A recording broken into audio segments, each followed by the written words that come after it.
بسم اللہ الرحمن الرحیم۔ حضرت عمر فاروق کے مناقب میں سے بعض نکات پر ہماری بحث ہے۔ انہوں میں سے یہ ہے کہ حضرت عمر فاروق کو یہ سعادت حاصل ہے کہ وہ سرکار دو عالم صلی اللہ علیہ وسلم کے سسر ہیں رشتے میں۔ حضرت عمر فاروق کی پیاری بیٹی سیدہ حفصہ رضی اللہ تعالی عنہ نبی کریم صلی اللہ علیہ وسلم کی بیوی ہیں، زوجہ محترمہ ہیں، ام المومنین ہیں۔ تو حضرت عمر فاروق اس لحاظ سے نبی کریم صلی اللہ علیہ وسلم کے سسر ہو گئے، اور حضرت عمر فاروق کو یہ بھی سعادت حاصل ہے کہ وہ حضور کریم صلی اللہ علیہ وسلم اور حضرت علی دونوں کے داماد ہیں۔ وہ اس طرح کہ حضرت علی کی بیٹی سیدہ فاطمہ الزہرا رضی اللہ تعالی عنہا کی بیٹی سیدہ ام کلثوم، حضرت عمر فاروق جس وقت خلافت کے مسند پر متمکن تھے، امیر المومنین تھے، تو انہوں نے حضرت علی سے درخواست کی، اے علی آپ مجھے اپنا رشتہ دے دیں، ام کلثوم جوان ہے، اس کا نکاح میرے ساتھ کر دیں۔ تو حضرت علی نے عرض کی، یا امیر المومنین آپ کی عمر کافی ہو چکی ہے اور میری بیٹی ابھی نوجوان ہے، عمر کے حساب سے مناسبت نہیں ہے۔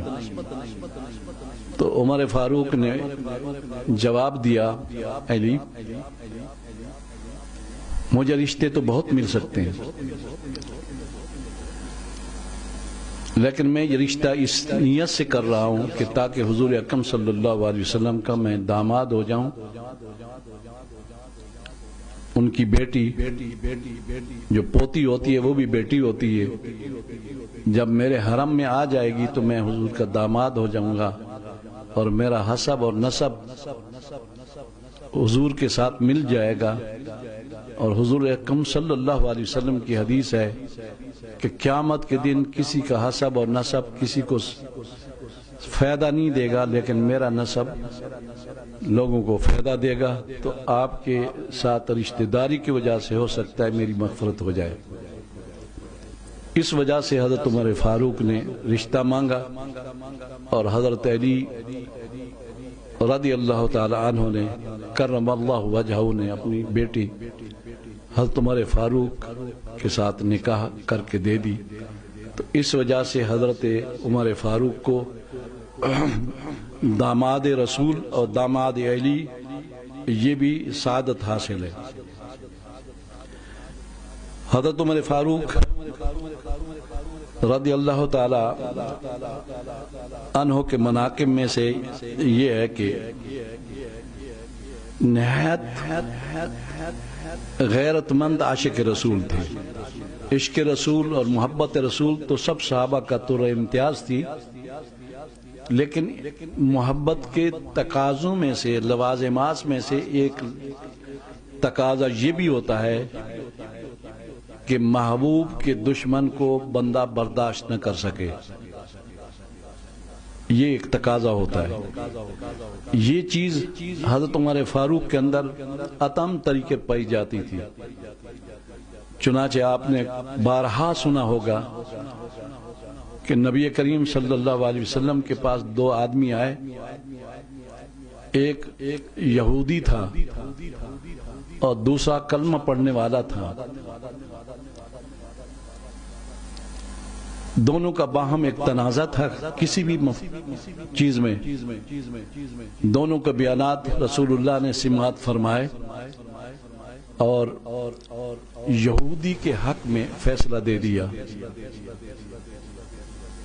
جب فیصلہ ہو چکا، دونوں حضور کی مجلس سے اٹھے،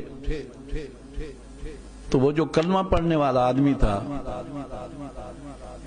اس نے اس یہودی کو کہا کہ یہاں سے تو فیصلہ ہو گیا، ایک روایت کے مطابق ابو بکر صدیق کے پاس چلتے ہیں، ان سے فیصلہ دوبارہ کرواتے ہیں۔ یہودیوں نے کہا تمہارے رسول نے یہ فیصلہ کر دیا ہے، اب ابو بکر کے پاس جانے کی کیا ضرورت ہے؟ وہ مسلمان کہلانے والے نے اصرار کیا تو انہوں نے کہا جی چلتے ہیں۔ تو حضرت ابو بکر صدیق کو دونوں نے جا کر اپنا واقعہ ذکر کیا تو انہوں نے نبی کریم صلی اللہ علیہ وسلم کے فیصلے کی تصدیق کر دی کہ ان کا فیصلہ ٹھیک ہے، یہودی کے حق میں جو فیصلہ ہے وہ ٹھیک ہے، بالکل صحیح ہے، لیکن اس کے علاوہ کوئی تعرض نہیں کیا۔ پھر وہ شخص کہنے لگا کلمہ گو کہ عمر کے پاس چلتے ہیں، تو یہودی نے کہا ٹھیک ہے۔ جب حضرت عمر فاروق کے دروازے پر پہنچے، دستک دی، حضرت عمر فاروق باہر آئے، دونوں نے اپنا واقعہ ذکر کیا اور یہ بھی بتا دیا کہ رسول کریم صلی اللہ علیہ وسلم نے یہودی کے حق میں فیصلہ دے دیا ہے۔ یہودی نے بھی یہ بات بتا دی اور حضرت عمر فاروق نے کلمہ پڑھنے والے شخص سے پوچھا تو اس نے بھی تصدیق کر دی۔ جب تصدیق ہو گئی تو عمر فاروق نے کہا مکانکما، یہاں ٹھہرو تم، میں اندر سے ہو کر آتا ہوں، میں بھی فیصلہ کرتا ہوں۔ اندر گئے، تلوار اٹھائی، نیام سے نکالی، صاف ستھرا کر کے باہر آئے۔ جو کلمہ پڑھنے والا شخص تھا، اپنے آپ کو مسلمان کہتا تھا، اس کی گردن اڑا دی اور کہا کہ یہ فیصلہ ہے عمر فاروق کا اس شخص کے حق میں جو رسول اللہ کا فیصلہ تسلیم نہ کرے۔ اب وہ شخص مدینے میں برادری کا آدمی تھا، اس کے کافی لوگ رشتہ دار تھے، شور ہو گیا، ہمارے آدمی کو قتل کر دیا گیا، قصاص قصاص قصاص، عمر سے قصاص لیا جائے، عمر کو اس کے بدلے میں قتل کر دیا جائے۔ بے گناہ آدمی تھا، اس کو عمر نے قتل کر دیا، مسلمان تھا، کلمہ پڑھتا تھا۔ وہ حضور اکرم صلی اللہ علیہ وسلم کے پاس پہنچے تو نبی کریم صلی اللہ علیہ وسلم نے تھوڑی دیر کے لیے خاموشی اختیار فرمائی، اس کے بعد جبریل آ گئے اور یہ قرآن مجید کی آیت لے آئے، فلا وربک لا یؤمنون حتی یحکموک فیما شجر بینہم ثم لا یجدون فی انفسہم حرجا مما قضیت۔ یا رسول اللہ، آپ کے فیصلے کو جو نہیں مانتے وہ مومن ہی نہیں ہو سکتے۔ فلا وربک، قسم ہے تیرے رب کی قسم ہے کہ وہ کبھی مومن نہیں ہو سکتے۔ جو تیرے فیصلے سے ناراض ہوں، اپنے دل کے اندر گھٹن پائیں۔ وہ شخص جس نے آپ کے فیصلے کو نہیں مانا تھا وہ مسلمان بھی نہیں تھا، کافر تھا، منافق تھا، کلمہ پڑھتا تھا۔ مدینے میں منافقوں کی تعداد سینکڑوں کے قریب تھی، وہ بھی ایک منافق تھا۔ تو اللہ تعالیٰ نے فرمایا کہ وہ مسلمان نہیں تھا، اور مسلمان نہ ہو تو اس کے خون کا قصاص نہیں ہوتا۔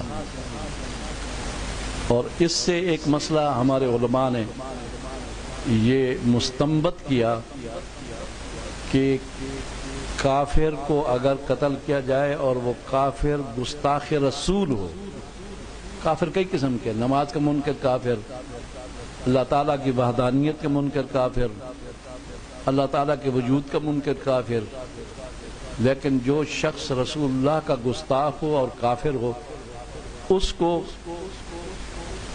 قتل کرنا جائز نہیں بلکہ واجب ہے، اور اس کے لیے عدالت میں جانے کی ضرورت بھی نہیں ہے۔ ہمارے امام صاحب تو کہتے ہیں، لیکن صحیح مذہب یہ ہے کہ اس کو قتل کرنے کے لیے عدالت میں جانے کی بھی ضرورت نہیں ہے۔ یہ فیصلہ ہمارے فقہاء نے کیا حضرت عمر فاروق کے اس عمل کو دیکھ کر کے۔ تو یہ نقطہ تھا کہ حضرت عمر فاروق عاشق رسول بھی تھے اور نہایت حضور اکرم صلی اللہ علیہ وسلم کی محبت میں غیرت مند تھے، حضور کے دشمنوں کو برداشت نہیں کر سکتے تھے۔ کئی واقعات ہیں اس حوالے سے۔ حضرت عمر فاروق رضی اللہ تعالی عنہ مسجد نبی میں موجود تھے، اور عمیر ابن وہب ایک شخص مسلح مدینے میں داخل ہوا۔ عمیر ابن وہب وہ شخص تھا جس کے باپ کو بدر میں قتل کر دیا گیا تھا۔ یہ حتیم میں بیٹھ کر صفوان ابن امیہ کے ساتھ غم زدہ ہو کے آپس میں کہہ رہے تھے، یار بدر کے اندر 70 آدمی ہمارے مارے گئے، 70 آدمی گرفتار ہو گئے، میرا بیٹا گرفتار ہو چکا ہے، میرا باپ قتل ہو چکا ہے، یا صفوان کا باپ قتل ہو چکا تھا، بہت ہمارے ساتھ زیادتی ہوئی ہے، اس کا بدلہ ایک ہی صورت میں ہم لے سکتے ہیں کہ مدینہ میں جا کر حضور کریم صلی اللہ علیہ وسلم کو قتل کر دیں۔ یہ عمیر ابن وہب نہایت شاطر آدمی تھا، چالاک آدمی تھا۔ کہتے تھے کہ یہ قریش کا شیطان ہے۔ اس نے صفوان کو کہا کہ اگر میرے بچے نہ ہوتے نا تو میں یہ کام کر لیتا۔ صفوان نے کہا بچوں کا میں ذمہ دار ہوں، تم جاؤ یہ کام کرو، تمہارے بچے میرے ذمہ دیں۔ اس نے کہا ٹھیک ہے، مسلح ہو کر مکہ سے مدینہ پہنچا۔ حضرت عمر فاروق نے جب اس کو دیکھا تو اب دیکھتی حضور حضرت عمر فاروق نے کہا پکڑو اس شیطان کو، یہ دشمن رسول اللہ ہے، مشرک ہے، مکہ سے آیا ہے، پکڑو اس کو۔ صحابہ کرام نے اس کو پکڑ لیا، تلوار پر ہاتھ رکھ دیا۔ جب حضور اکرم صلی اللہ علیہ وسلم کے سامنے آئے تو آپ نے فرمایا عمر کو چھوڑ دو۔ چھوڑ دیا، حکم تھا۔ عمر فاروق نے عرض کی یا رسول اللہ یہ مشرک ہے، مسلح ہو کے آیا ہے، بغیر اسلحے کے آتا تو پھر بھی ٹھیک تھا۔ آپ نے فرمایا چھوڑ دو، کہانی سنو۔ عمر سچ سچ بتا دو، حتیم میں بیٹھ کر تم نے اور صفوان نے کون سی باتیں کی تھی؟ حیران ہو گیا۔ آپ نے فرمایا تو نے یہ کہا تھا، صفوان نے یہ کہا تھا، تو نے جو منصوبہ لے کر آیا ہے کہ میں جاؤں گا بھائی کی رہائی کا بہانہ بناؤں گا، اس میں حضور اکرم صلی اللہ علیہ وسلم کو قتل کر دوں گا۔ صفوان نے یہ کہا تھا، یہ کیا سچ ہے، حق ہے کہ نہیں ہے؟ تو اس نے کہا جی حق ہے، اشہد ان لا الہ الا اللہ و اشہد ان محمد الرسول اللہ۔ حتیم کے اندر ہم صرف 2 آدمی تھے، ایک صفوان تھا، ایک میں تھا، تیسرا آدمی نہیں تھا۔ اگر اس واقعے کی کہانی کی اطلاع دی گئی ہے تو وہ اللہ تعالیٰ نے آپ کو اطلاع دی ہے۔ میں جس نیت سے آیا تھا میں اس سے توبہ کرتا ہوں، معافی مانگتا ہوں۔ ادھر صفوان مکہ پاک کی گلیوں میں روزانہ کہے ان قریب بدر کے مقتولوں کا بدلہ دیکھو گے، تمہاری خوشیاں دوبالا ہو جائیں گی، ان قریب ایک خبر آنے والی ہے، ان قریب خبر آنے والی ہے۔ لوگ کہتے تھے یہ کیا کہہ رہا ہے، کون سی خبر آنے والی ہے، کیا خوشخبری آنے والی ہے؟ جب مہینہ گزر گیا وہ انتظار کرتا رہا، اعلان کرتا رہا۔ مہینہ گزرنے کے بعد کسی نے جا کر کہا حضرت عمیر ابن وہب تو حضور اکرم صلی اللہ علیہ وسلم کا صحابی بن چکا ہے، عاشق رسول بن چکا ہے۔ اب حضرت عمر فاروق نے کہا پکڑو اس کو۔ باقی صحابہ بھی بیٹھے تھے، سارے تھے، لیکن عمر برداشت نہیں کر سکتے تھے۔ ذوالخویسرہ نے کہا، ایک شخص تھا بہت نیک تھا، اپنے آپ کو نیک کہتا تھا، اس کا نام ہے حدیث پاک میں ذوالخویسرہ، یہ حقیقت میں نجدی تھا۔ آپ مال غنیمت تقسیم کر رہے ہیں، نبی کریم صلی اللہ علیہ وسلم مال غنیمت تقسیم کر رہے ہیں، کسی کو زیادہ دے رہے ہیں، کسی کو کم دے رہے ہیں، تو یہ کھڑے ہو کر کہتے ہیں اے دل یا رسول اللہ، عدل کرو اے اللہ کے رسول۔ اتنی بڑی داڑھی، نمازی، حاجی، سب کچھ تھا، تو مال غنیمت کے تقسیم ہوتے وقت رسول اللہ نے جب مال تقسیم کیا تو یہ کہنے لگا اے دل یا رسول اللہ۔ اس میں اس نے یہ نیت کی تھی کہ آپ عدل نہیں کر رہے، عدل کی ضد ظلم ہے، آپ ظلم کر رہے ہیں، کسی کو زیادہ دے رہے ہیں، کسی کو کم دے رہے ہیں، اے دل یا رسول اللہ۔ حضور اکرم صلی اللہ علیہ وسلم نے فرمایا ہلاکت تو تیرے لیے ہے، اگر میں عدل کرنے والا نہیں ہوں تو پھر زمین کے اوپر اور کون ہے عدل کرنے والا؟ حضرت عمر فاروق نے تلوار نکال لی، کہا یا رسول اللہ مجھے اذن دے اضرب عنقہ، میں اس کی گردن اڑا دوں۔ نبی کریم صلی اللہ علیہ وسلم نے فرمایا عمر ٹھہر جا، یہ وہ شخص ہے جس کی پشت سے ایک قوم پیدا ہوگی، اور وہ قوم یقرؤون القرآن، وہ قرآن مجید پڑھیں گے، تحتقرون صلاتکم بصلاتہم وصیامکم بصیامہم، تم اپنی نمازیں حقیر سمجھو گے اس کی پشت سے جو قوم آئے گی ان کے مقابلے میں، روزوں کو تم حقیر سمجھو گے، یہ نفلی روزے رکھیں گے، نفلی نمازیں پڑھیں گے، اور زہد و تقوی کی وجہ سے ان کی شلواریں اور ان کی دھوتیاں پنڈلوں تک ہوں گی۔ ایک روایت میں یہ ہے کہ ان کی علامتوں میں ایک علامت یہ ہوگی سیماہم التحالیق، یہ گنجے ہوں گے۔